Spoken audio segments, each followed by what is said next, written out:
we've done now is put tape around the flange about 1.5 inches to 2 inches away. That way you can get the mastic or tar to bind to the metal.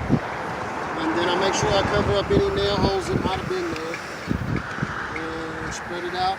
Try to feather it out near the tape, and that way, when we pull the tape off, it looks like you did a perfectly good square. Even though you might have got over up to the tape a little bit.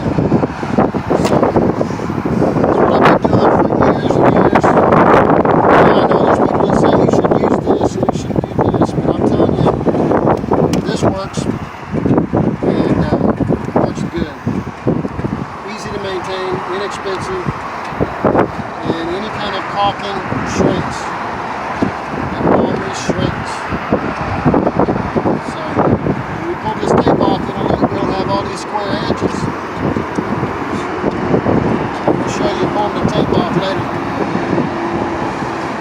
So do this.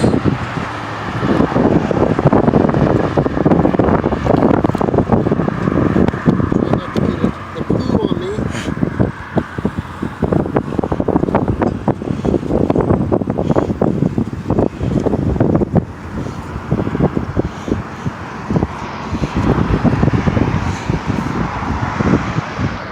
How can you get tar off if you get it in a place that... Any kind of oil-based product, oil, W40, gasoline is kind of hard on your skin, but any kind of oil will get it off.